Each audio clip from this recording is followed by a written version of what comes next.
Well, if I first may turn to Roger, I want to ask one fundamental question, of which our televiewers may not be quite aware the significance of it, because they didn't hear all of it. Why has it all got to be so terribly loud? For me, frankly, it's too loud. I just can't bear it. I happen to have grown up in the string quartet, which is a bit softer. So, why has it got to be so loud, so amplified? Well, I don't guess it has to be, but I mean, that's the way we like it. And we didn't grow up with a string quartet, and I guess that could be one of the reasons why it is loud. And it doesn't sound terribly loud to us. Yes, actually, not everybody who hasn't grown up in a string quartet turns into a loud pop group, so your reason is not altogether convincing. But I accept that you like it.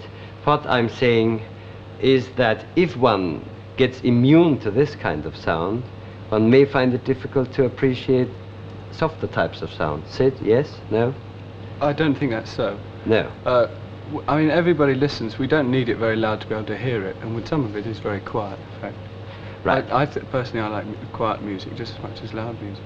We play in large halls and things where obviously volume is necessary, and when people dance, they like volume, you know, comes in on its own. But well, that's interesting. You see, when people dance, you did start, if I'm not mistaken, as a group which accompanied dancing. Is that it? Yeah, you could say that. And how did you turn into a concertizing group, if I may use the American term? Well, we've only done 2 concerts, in yes. fact, because the main scene with pop music, which I guess is what we are at yes. the moment, is that you play gigs around ballrooms and dance halls and this sort of scene, because that's how it works at the moment. But we felt that there was no real reason, you know, why we shouldn't do an organised concert in a large hall where people came and sat and actually listened to what we do, because dance halls, generally speaking, are not very good places to actually listen to the music. Most people come along, and the music, for most of them, has been, over the past few years anyway, just a sort of background noise that they can jig about to in certain sort of, you know. Were those 2 concerts successful? Yes, I think so. But I mean, when we play, I think the way the act's developed in the last 6 months has been influenced rather a lot by the fact that we've played in ballrooms, yes. necessarily, because, you know, this is obviously the first market.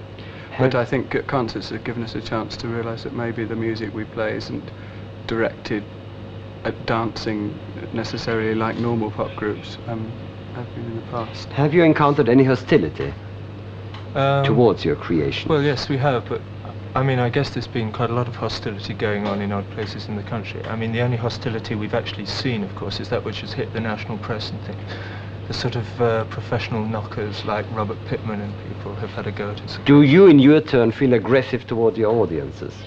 No, not at all. In spite of all the loudness, you don't? No, not at all. Yes, there's not many young people who sort of cause, you know, who dislike it. No, there's no shock treatment intended. No, certainly not. You know, some people think that we deliberately try and sort of shock the audience and make them, you know, by the volume and keep them quiet, sort of thing. Yes. But this isn't so.